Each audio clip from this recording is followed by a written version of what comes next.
Hey, Vaughn. Hey, How hey, are how are you? you? Good. Did you hear the Hey, protest outside? oh, really? Is it carrying on as we Yeah, speak? let's see. It's right outside my Oh, window. wow, that's gonna be quite a quite a Yeah. quite a backdrop. Yeah. So, yeah, this is the second protest in Yeah. this. Oh, hi, Is this Paigey? Hi, Paigey. Nice to meet you. But it's the second protest this week right in front of my street.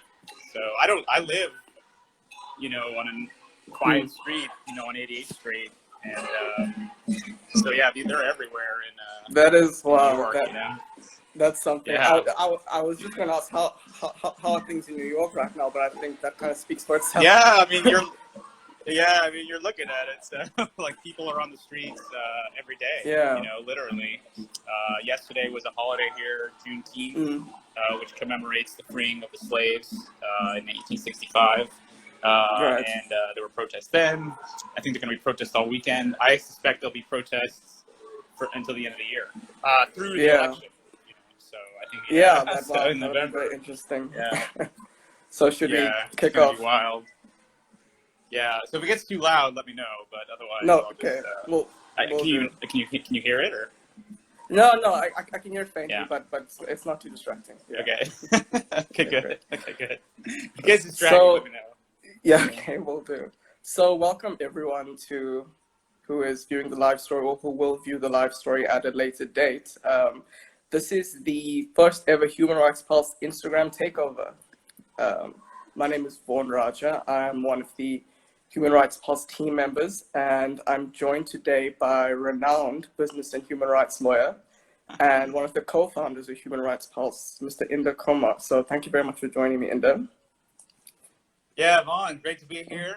It's exciting times we're living in. I think the topic is transitional climate justice, which is super related to everything that's going on in the world today for so many reasons. But I'll let you start. Yeah, sure. So exactly right. I think we're in such a moment of heightened awareness about so many fundamental issues with society currently, and I think that the topic of looking at climate change through transitional justice is very relevant. You're right. I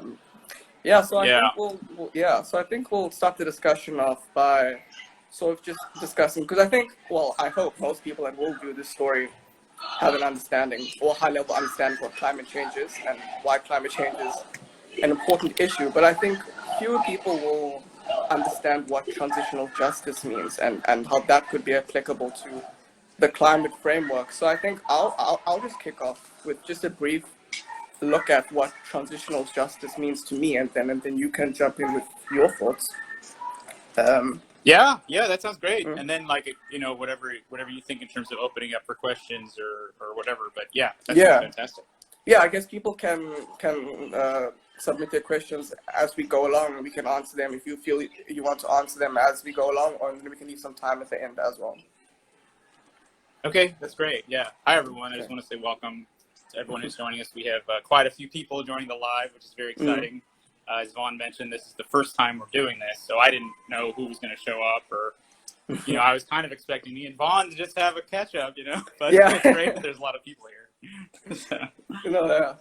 That is great. Yes. So to me, I think transitional justice means, as the concept suggests, times when communities find themselves in moments of transition. Historically, that's meant from a state of conflict to a state of relevant peace, from a dictatorship to something more democratic. And I think, to me, transitional justice means those set of tools and theories that can be applied in moments when society is trying to build a fairer and more inclusive community from maybe a past that's been more of a dictatorship or less equal in so many respects. And I mean, I think there are a number of mechanisms that speak to that, such as truth commissions and criminal prosecutions. But I think before we get into that, I'd just like to know your thoughts on what transitional justice means to you. Yeah, 100%. I mean, when I was studying in law school and for most of my career, transitional justice has been exactly what you said, which is there are defining points in time in a countries, history in which it's changing to a different state, whether it's war to peace, dictatorship to democracy. South Africa provides a compelling case study on these theories, right?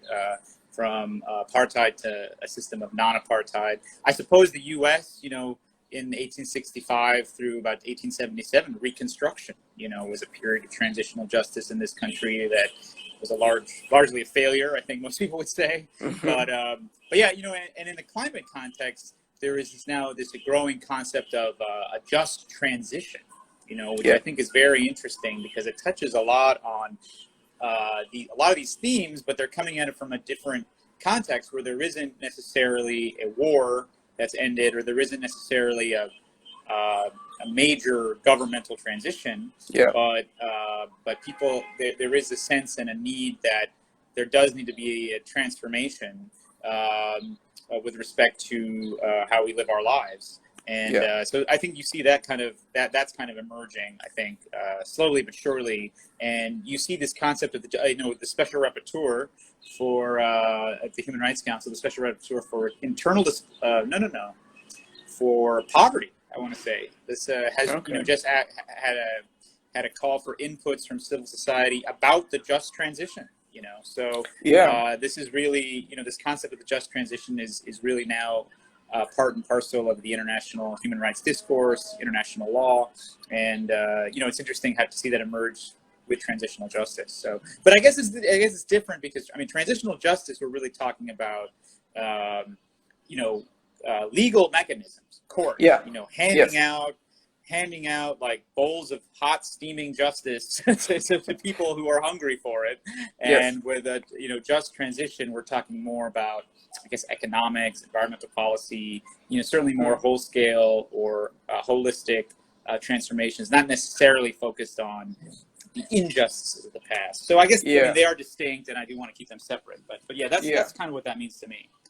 Yeah, no, definitely. I do agree. There has to be a distinction between looking backwards to understand the historical context of those issues, and then looking forward to see what can be done about those very issues. And I think you mentioned the example of South Africa. I think that's seen as sort of the blueprint for the transitional justice situation, especially when you take into account the Truth and Reconciliation Commission. I think off the back of that, truth commissions have become sort of a staple of transitional justice. And if you're, there's Truth Commission, then, it's sort of deemed as, you're working towards some kind of transitional justice, and the merits of that can be debated another time. But I think, I think it's a very important point you raised. I think recently, if you just sort of look at the global landscape, transitional justice, people jump to institute transitional justice mechanisms in the global south. You have South Africa, you have various other places within the global south. But then I think we're seeing in the current moment that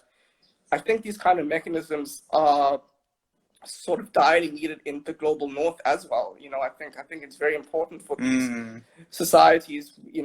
There is rightly a focus on the global south, and the legacies of colonialism is obviously like a really big topic that's still very prevalent today. But I think we're seeing more and more the global north maybe needs to reckon with its own past, and especially in the context of climate change, which at the end of the day, the most severe impacts of climate change will speak to that history in many ways, I think.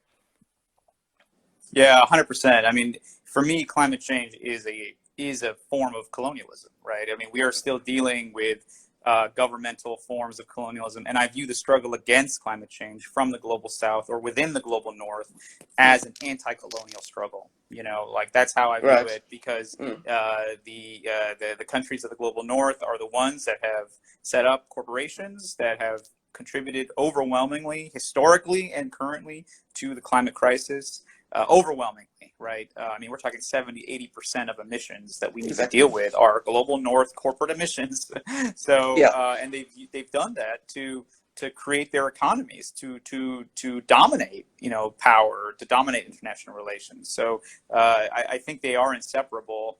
And I think it'll be interesting to see or think through how, I mean, this will be the work that needs to get done. Like, no one's studied this, no one's worked on this, but how would kind of quote unquote classic transitional justice mechanisms, like a Truth and Reconciliation Committee, for example, what's the efficacy of that in the context of climate change? Is it a good idea? Is it not? I mean, these are all very interesting questions. I mean, will people from Tuvalu or Kiribati or Vanuatu be satisfied with a panel where the CEO of Exxon shows up and says, "Hey, yeah, we done messed up. We're sorry. We'd like to,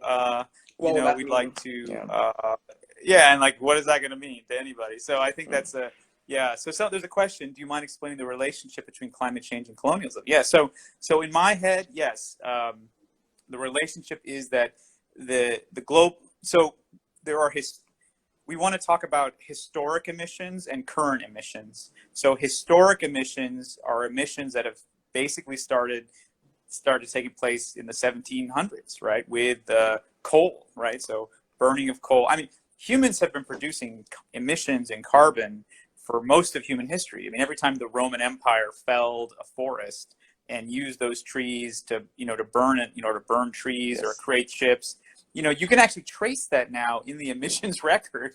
And, you could Google, there's a very interesting study about the Mongol invasions and how actually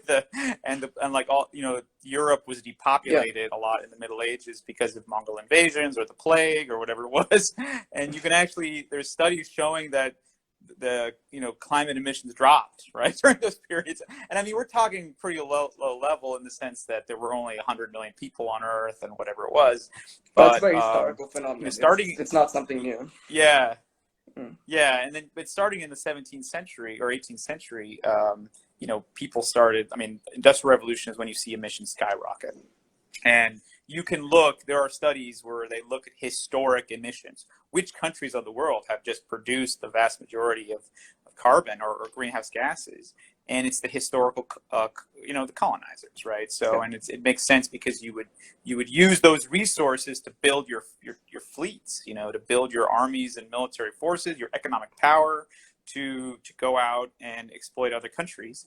Now there are some obviously the discussion gets more complex because you're talking about countries like India and China, which were historic targets of colonialism, who have now become historic emitters.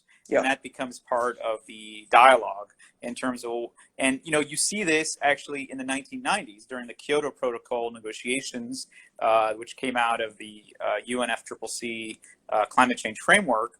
In the Kyoto Protocol, which was the last legally binding treaty we had about climate change, other than the UNFCCC, there was this giant debate about, well, what do we do with these developing countries that want to burn emissions to improve their economies, like India and China, and they were able to negotiate carve-outs basically for themselves until a later time to continue. They were called Annex II countries. Annex I countries were basically the historic colonizers who had already been developed. So it's if we had more time, if we had like a couple hundred years to solve this problem, you might see an untangling of these relationships of these historic relationships.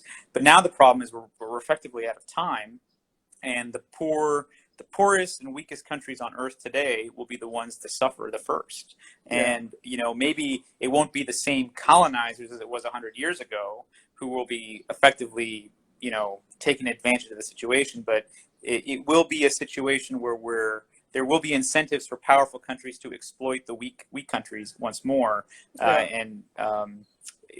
think you see those forces of colonialism, I think, just raise their head again. So I just wanted to answer that while someone asked. Yeah. Well, I think speaking to that question and the link between climate change and colonialism, I think, well, I'll rather pose the question to you.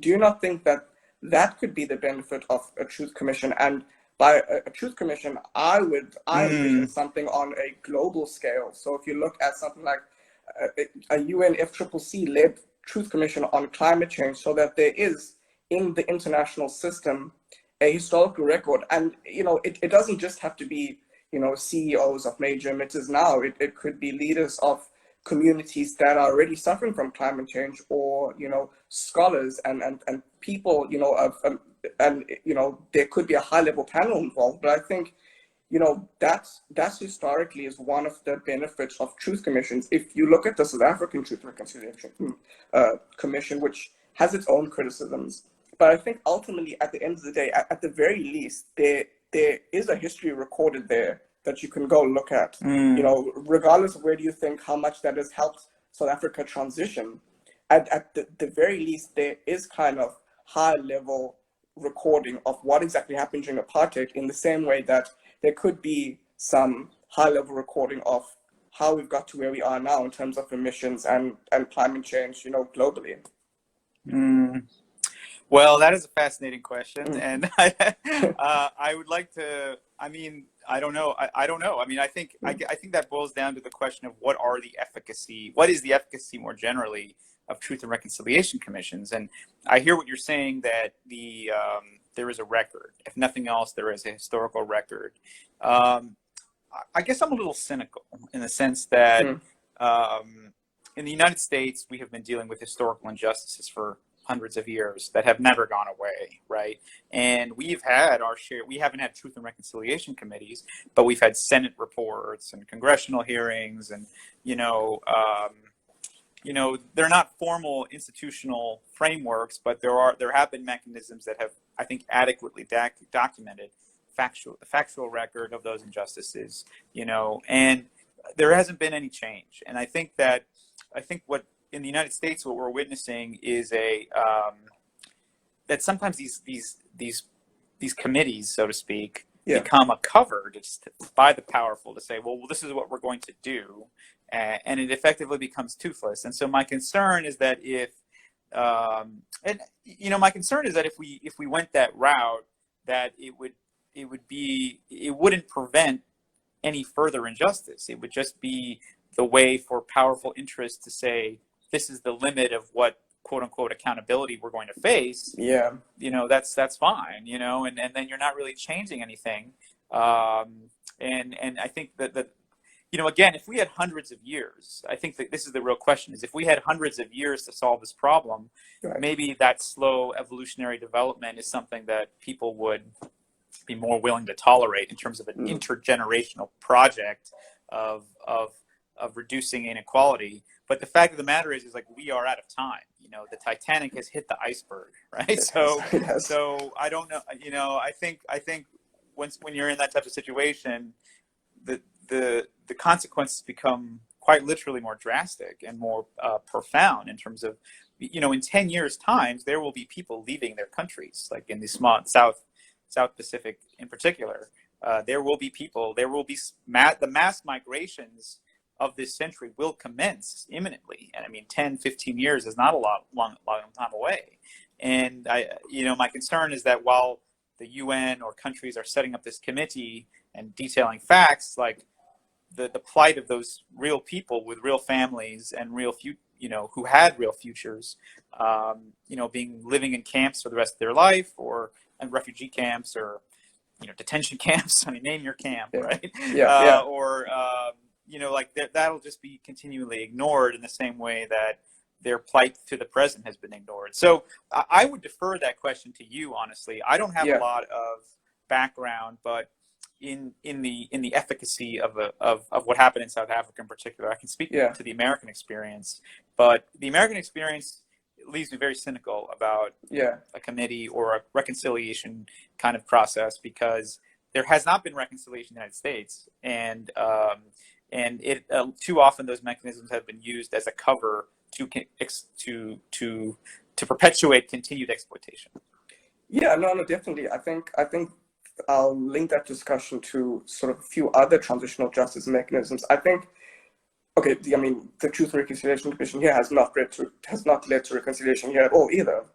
But I think one of the major criticisms of South Africa's own Truth Commission is that there was amnesty granted for people that came forward and said, we were perpetrators of these crimes, and I think that's often justified by saying, then no one will come forward, leaders won't come forward, and they will avoid accountability. But then obviously the counter argument that is, then what accountability are they suffering? So in my mind, transitional justice is sort of such a holistic concept, and to me, I don't think you can look at any one mechanism and say, okay, we're doing that, and this is it. We've done transitional justice, we've transitioned. So to me, we're done. It's like, great. I would suggest that we look at multiple layers. So on the one hand, a truth commission to me does have merits as long as it dovetails with something else. So, for example, criminal prosecutions, and I think there's such a dearth globally of criminal prosecutions quite simply because destroying the environment is so really criminalized. I think there's so many ongoing civil cases and cases where people have brought strategic litigation to sort of somehow link it to climate change, but so often not directly. So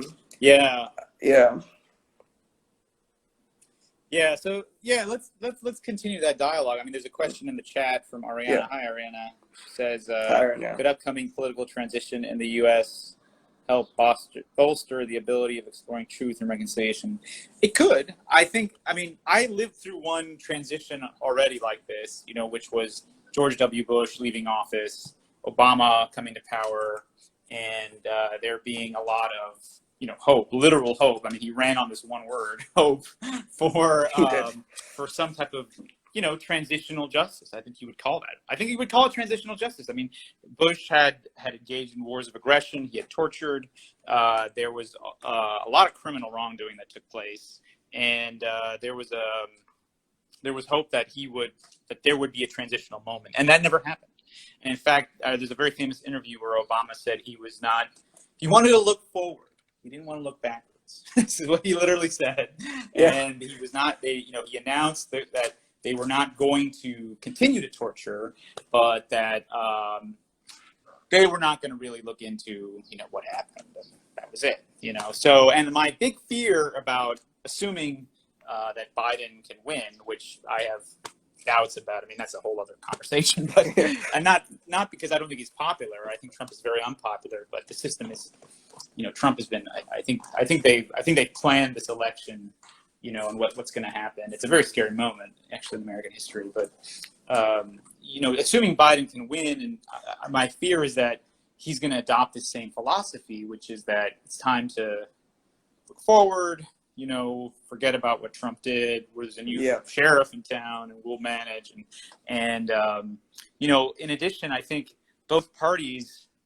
Their financial support comes from fossil fuel industries, comes from established industries that don't have that will continue to exploit, continue to make money as long as they can, unless there's a grassroots effort. So I view in my view, the best hope for a transition in the United States has to be grassroots. It has to come from protests, and it has to come actually from larger alliances of grassroots movements. And so that's why I'm actually very excited about the continued linking between issues of race, issues of discrimination against women, issues of labor issues, and climate, because they are all related. And I just don't see how any one group is going to be able to tackle this issue. It's not just an environmental issue, right? It's not just environmentalists.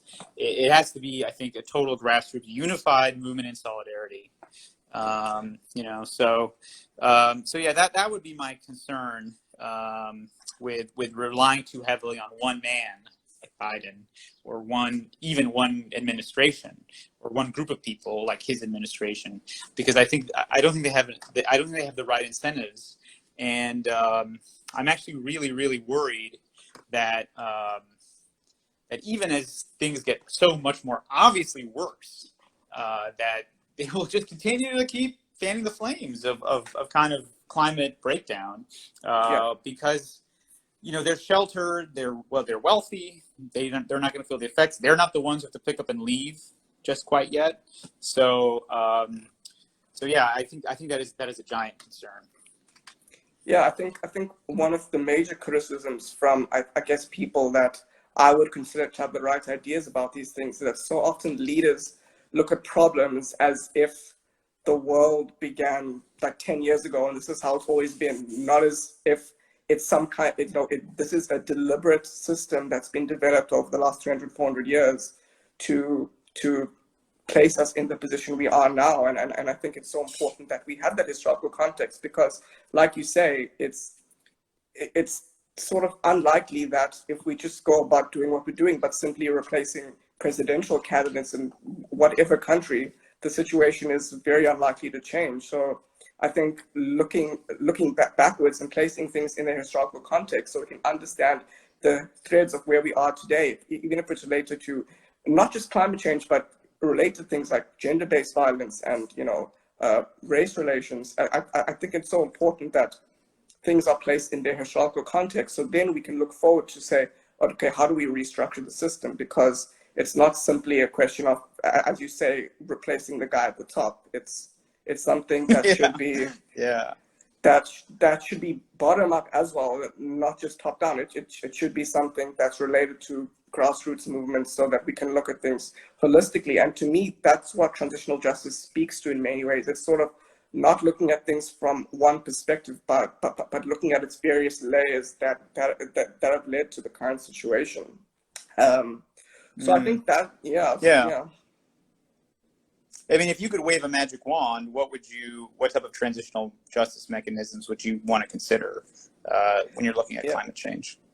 I mean, the one thing that we've discussed is, of course, truth commissions, and the other that I sort of have something that I support in many ways, being from being a legal mind, is the idea of criminalizing destruction to the environment. I think you brought up, I think it's so ironic that as society we only like to address issues when they're right in our face. Hence, the global response to the current pandemic, because it's affecting everyone right now. Whereas if something, even though climate change is actually quite in our faces, it doesn't appear to be that way, and so people sort of don't think it's an impending issue. Whereas people that are suffering the effects of climate change directly now, like so many island nations, are in fact looking. In fact, I think there was a UN meeting where I think it was the Maldives and one other small nation did put in their formal report that they would like a crime that they call ecocide to be added to the Rome statutes of the criminal court. And I think that's a growing debate of why, on a global level, we can't look to criminalizing destruction to the environment, and not just against individuals, corporates and CEOs as well. I think is something that I don't know, I think could bear fruits too. Yeah, I agree with all that. I guess my fear about the international system is that what I foresee happening is the great powers effectively, which have never been that enthusiastic about the International Criminal Court to begin with. In fact, I think it's only the UK that's a member. France may be a member. Yes, France and the UK are members of the ICC, I think, but the others are not. And I'm talking the permanent five, are not members. I don't think India is a member of the ICC. I don't think Brazil is a member of the ICC. I don't know off the top of my head. I want to say they're not, but they could be. I don't think they are. The point is, I don't think so. Yeah. I mean, I guess my general point is the great powers were never that enthusiastic to begin with about this mechanism, because they're the ones who ultimately will be the targets of it. I mean, in a just world, their crimes would. They're the ones. They're the ones with the most power. They're the ones committing the most crimes. I mean, let's be real. And I'm not saying that because I'm anti-French or anti-British or I'm anti-Chinese. It's just a function of power on the international system. Like you said, these are hundreds of years of patterns of behavior, of learned behavior, of statecraft, about what's acceptable that you can do at an international level, which is you can commit crimes internationally that would get you arrested and jailed for a long time if you did them domestically. I mean, it's really bizarre that that's how it is. I mean, up until Nuremberg, if you were Napoleon and you were caught, you were just put in exile, right? Yeah. So you were allowed to live out your life as kind of like a fellow statesman, So yes. And that all changed with with Nuremberg. I mean, even Kaiser Wilhelm, was allowed to live out his life. I think in Belgium or the Netherlands. I mean, I think he had to leave Germany, but he wasn't. There was no trial for Kaiser Wilhelm. So you can do these things, and I guess my big fear is that, well, first of all, we absolutely need the international system to stay strong, and I'm very supportive of the ICC. I repudiate the efforts of the American government to criminalize, the functioning of the International Criminal Court, which I think is abhorrent, and I think displays a very unproductive attitude towards international justice, or even a defiant attitude towards international justice. But I would say that type of conduct is only going to get worse. I don't see, even with the Biden administration, it's hard to see the United States, rejoining that system. I think as we talk about, again, the historical legacies of who's been committing or emitting, most of the emissions, it's very difficult to see the French or the English, and now the Chinese, who are, I think they are the greatest contributor currently, right? And I think they're not the greatest historic contributor, but today they are by volume, the biggest contributor. It's hard to see them agreeing to an ecocide or international governance mechanism. And I think the real insight, or the real thing that I've realized, and I'd be curious if you agree with this, but is that we're talking about transitional justice in the climate context, or even a just transition, right? We are actually talking about the leveling of international relations, like a world in which governments and countries are in homeostasis with the planet. We're not emitting, where technology has been distributed to permit energy and consumption, and that we're all living a decent life. Like, that is a world in which power relationships are much less unequal, right? There's more equality amongst and between states. And there are people, I think, who will work hard to prevent that. And so I think that's the real challenge. I think that is how can we convince civil society, citizens all across the world, and ultimately governments, that is a world worth building. I think that's kind of where I land on that. But I'd be curious what your thoughts are. No, definitely. I think you're definitely right, because I think at the end of the day, I think, I was looking at a stat recently, and it's like the entire African continent as a whole, like 54 countries contribute to something like 6% of global carbon emissions. And yet that is the continent most vulnerable to climate change because of the level of infrastructure and things like that. So yeah, I think it just speaks to how do you restructure the power imbalance globally, wherein the people who are most liable, criminally and civilly, or however you want to frame it, are actually in many ways going to suffer less than the people that are contributing the least to the actual problem. So I think in that respect, that speaks to a holistic plan, as you suggest, wherein you have to, obviously from a global level and from a high level such as the UN, but I think each state has to really reinvent how they behave and how they structure their various systems, so that we can move towards a future as one species, rather than doing things ad hoc, when we're all playing our part, and particularly, as you say, those developed nations that contribute the most to climate change. And I think that speaks to a fundamental principle of climate law, which is known as common but differentiated responsibilities, which I think is partly codified in the Paris Agreement. And I think that's right. That really speaks to that, wherein, yes, we all have this responsibility, whether we're in South Africa or the States or the UK, but I think if you look at actual emissions, some countries should rightly shoulder more of the burden. And I think that would be, to me, the major goal of a just transition. As you say, I think to understand what the various burdens are, and for countries to be unified in knowing that. And I think one other transitional justice mechanism, which might be most important to that to me, is the concept of reparations. I think on various levels. So I don't know if you have any thoughts on that, sort of reparations could mean. Yeah, well, that's a great question. I mean, the UNFCCC framework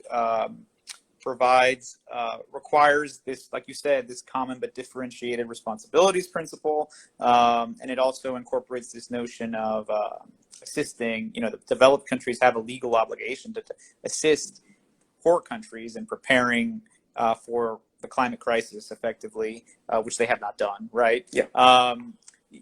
International law speaks of compensation and then restitution and then compensation. So under international law, countries have an obligation. If Canada hurts the United States, Canada has an obligation first to try and make restitution, like put the United States back in the position it would have been without the damage. And then if it can't do that, then the next obligation of countries is to compensate, right? You got to pay, yeah. right? Yes. Because in climate, we're talking about a context where there is, unless we can come up with like quite literally 24th century technologies today, if our listeners or our viewers aren't really aware of the imminence of this breakdown and the scale of it. I mean, literally, we have to develop technologies to keep the icebergs frozen, like keep the Arctic cool.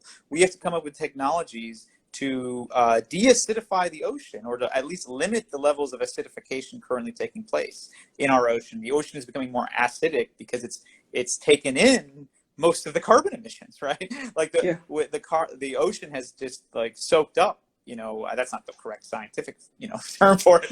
Maybe it is. I got a huge F in my organic chemistry class, by the way. So having to learn all this stuff again has been frightening and a bit daunting. But if I can do it, then quite literally anyone can do it.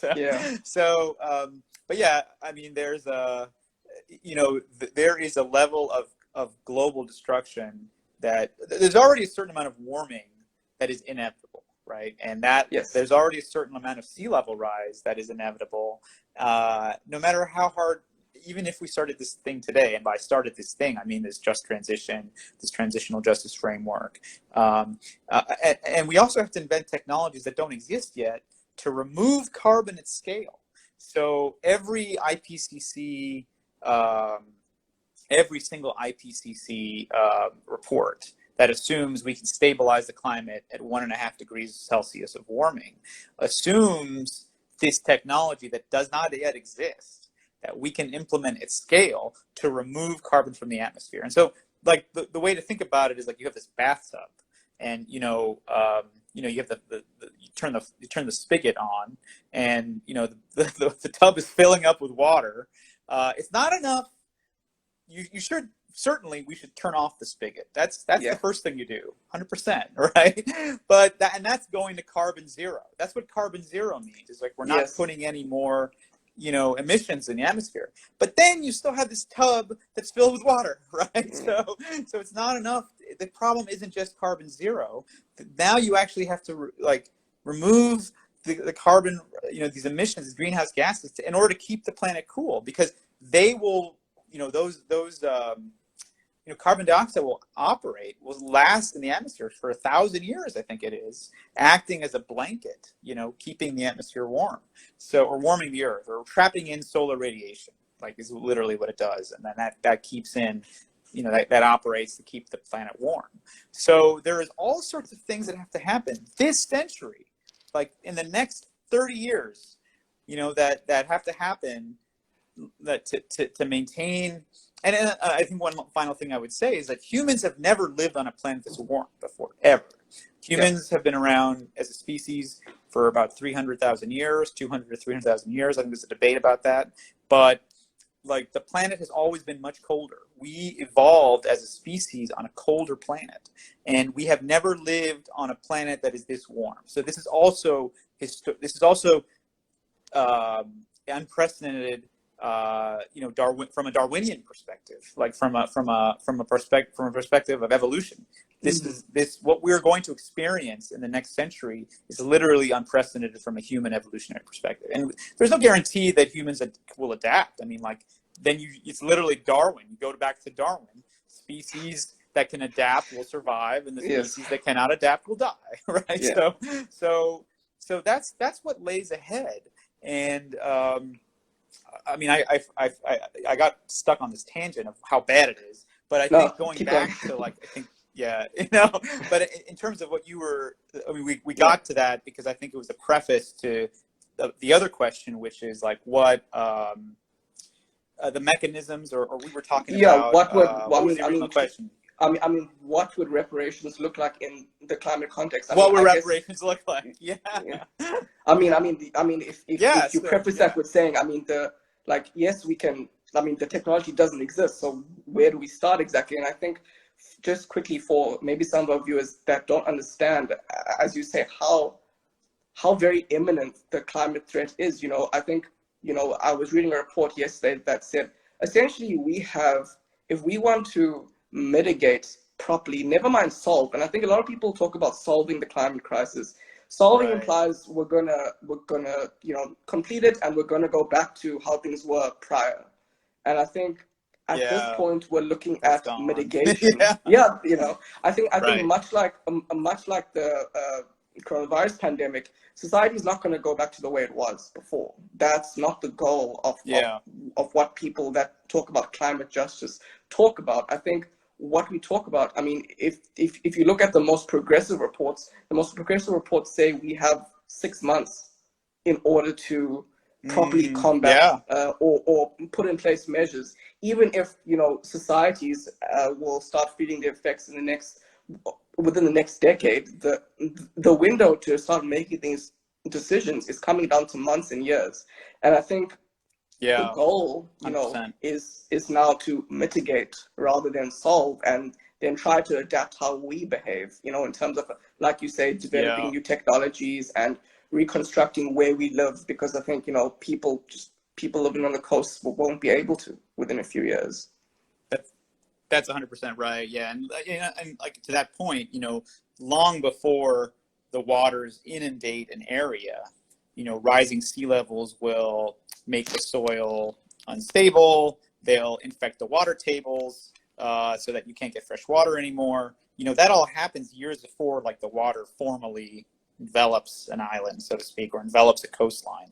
So even if some of these studies suggest, 15, 20, 30 years before, some places inundated, keep in mind that place may be uninhabitable, well before then. King tides, right? So even if it's not 100% covered 100% of the time, if the tides effectively make, like, inundate it for most of the week or most of the month, it's uninhabitable even before it's disappeared. So I think you're absolutely right. I just read a paper a couple of days ago saying, I think it was the International Energy Agency, the IEA, saying that not the Atomic Agency, but the International Energy Agency, IEA, saying that we only had 6 months because if countries start to go back to the way they were before coronavirus, they're just going to create this, like, really difficult obstacle, self-imposed obstacle to doing the steps you have to do to start to implement this transition. So and I think the other thing coronavirus has taught us is, the surge in cases, that happens. The seeds of that are planted weeks before. Right. So you have this period. This is how it was in New York. I'm in New York City right now. And in New York City in February and March, before the curve really exploded, there were weeks and weeks and weeks when it just didn't seem like anything was happening. Right. Even though everyone was outside. And that's when the seeds are all being planted for that giant spike. Right. And the time to quarantine is in February and March. Right. That's the time you got to quarantine it, when no one's really feeling the threat. Right. And this is very interesting. And maybe this is a fault of our human brains, that we only want to act when the threat is right in our face. Exactly. I mean, the moment the curves started to spike and, like, the hospitals were overrun, then there was a clamor, and the governor and the mayor implemented the quarantine and whatever it was. But, the time to have done all those measures was weeks before. So, and this is exactly the same thing with the climate crisis, is that, by the time the icebergs have fully melted, by the time the Arctic is ice-free and the Antarctic ice shelves have weakened, it'll be that's like well too late, to do something. The time to do something is now, while there's still ice left, Yeah, I think that's what humans suffer from globally. I think we love to be reactive and not progressive. Yeah, and I think like you say, it's like the minute the curve spikes in terms of coronavirus infections, we go into lockdown, and then as soon as the curve goes down, we start to open up. But that doesn't make sense, because the only reason the curve is flattened is because we have been in lockdown, because we've been doing something, right. and then going back to the status quo before you have a solution doesn't necessarily make sense. And I think and I think that's the biggest challenge facing climate action is that we have to start being not just reactive but very progressive in how we look at things, and the measures that we try to use to stave off its most dangerous effects. Yeah, and that's my biggest fear about implementing, or when we're talking about transitional justice, is that when you look at the transitional justice mechanisms, again, they're all after the fact, right? Nuremberg trials happen after the war. Truth and reconciliation happens after the transition has taken place, and there's a clamor and an outcry for justice, right? I don't know of an example of like a inoculatory, transitional justice mechanism, or a preemptive, transitional justice mechanism. I don't know if one exists, because the hurt hasn't happened. But then when we're talking about climate change, the damage is so extreme, it's so grave. I mean, it's literally it will be a new geological era. I mean, that's how extreme it will be. Like the Jurassic to the Cretaceous. I mean, like we're talking future scientists, human or otherwise, will look back at this, as a geologic phase transition that we created, right? That we are imposing on ourselves, and the suffering that will come out of that is historic and unprecedented in its scope. I mean, it's quite literally, unless you take the Atlantean myth as real, or the flood myth from the Bible, there is no other precedent in history where entire all of us as a species were threatened by the actions of 1,000 people, 2,000 people, a bunch of corporate executives and a bunch of idiots in charge, basically. I mean, like they are threatening the species on a scale that is unimaginable, and not just you and me, but our descendants and their descendants for thousands of years afterwards. I mean, so talk about historical implications. I mean, like that 3,000 years from now, 10,000 years from now, humans that are alive will be the victims. They will be victimized by the actions and conduct of these people alive today. And I mean, how do you even begin to think through a justice framework for that? I don't think you can. I mean, right? I mean, it's really, it's one thing to say well, Genghis Khan killed a lot of people, Julius Caesar killed a lot of people. And I guess in some way we're all directly here because of that. But I can't point to a continuing damage that I have because of Genghis Khan, in the same way that someone 10,000 years ago who's living on a planet without ice, and with, all sorts of tropical disease, and whatever the consequences of those are, including tropical diseases everywhere, the inability for us as physically to maintain homeostasis, in our own bodies in order to keep our own temperatures, level without advanced forms of technology, or sheltering from the environment, increased storms, like all that stuff, will be a direct consequence of today's actions. And I don't know if justice, I honestly don't know if our conceptions of justice can actually even digest that, Yeah, no, definitely. I think, it's an unprecedented challenge in that, transitional justice and justice frameworks generally point to one incident or one perpetrator and say, if we link that to Yeah. them and we do something about them, then we can solve the issue. So I think the last thing I will say in the chat today is that linking it back to transitional justice, I think what's required ultimately to at least take a step towards within this very limited window that we have, I think the very first step is to reimagine how we conceive justice. What does justice mean? I mean, justice is surely so much more than placing blame on a few individuals, because at the end of the day, this is not a war that we're trying to stop. I think when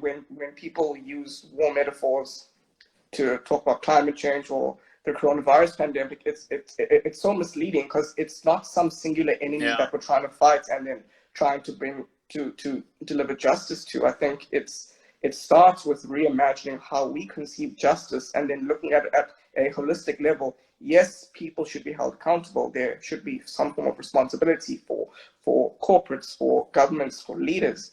But then on the other side of the coin, you have to start moving towards how do we then unravel these complex power systems that have entrenched themselves globally. And I think, to me, that would be the starting point of any transitional justice framework to dealing with climate change. It would be a holistic approach that, at the end of the day, centers its focus on humans as a species rather than states or people at a very high level, and looking at people and the effects that they will suffer rather than just trying to hold a few individuals to account. Yeah, I agree with that. And I guess the last thing I'll say is I actually think the vehicle of self-determination, this concept of self-determination, gets us a lot of the way there. I mean, I think that, it's really a concept that's been around already for a few hundred years, this idea of peoples having the right to determine their own destiny and their own future. Yes. It was obviously very important. It has been a very important concept in anti-colonial struggles. There is a lot of literature already about the importance of the right to self-determination. It's mentioned in both major human rights treaties. It's a fundamental concept of the international legal system that people have a right to self-determination. And I think that concept can actually be an effective legal and maybe even a transitional justice framework for saying that, to the extent that we are hurting or imposing barriers on fundamental rights of self-determination through our economic, conduct or economic activity, we have to take steps now to ensure that self-determination can survive. I mean, I'm looking at this already in the concept of the South, South Pacific and these small island states, where certainly if they don't have a territory anymore, their right to self-determination is going to be impacted. I mean, that's a very kind of immediate concern. But self-determination also, talking about our descendants' ability to self-determine, and talking about that 10,000-year damage that we're doing right now, we're talking about grave impacts to the right to self-determination. And I think maybe if we can conceive of that legal concept as a good, I'm not saying it's the only vehicle, but I think it's a useful vehicle in framing the debate and in applying pressure rhetorically on governments, on corporates, on CEOs to change their ways. Before it's too late to really stop the collapse of the climate system. Yeah, I think ultimately that's the main takeaway. We have to change our ways. We cannot continue down the same road that we have been going down. Yeah. Okay. Thank you so much for that, Inder, and for your discussion and thoughts on this. Thank you, Vaughn. It's good to see you again. It was fantastic. Good to see you again too. Any last questions before we sign off? Otherwise, it was very great it was really great to do this. I'm really glad we did this. I hope everyone watching enjoyed it. This was fantastic. I hope we do it again soon. And everyone stay safe in these remarkable times. And Vaughn, it was great to catch up. So it was really fantastic. I hope we do it again soon. Yeah, definitely. We'll just give some time for questions. Yeah, I don't think there are any more questions. So thanks so much, Inder, and stay safe. Thanks everyone. Okay, take care. You too, Vaughn. Take care. Bye. Bye.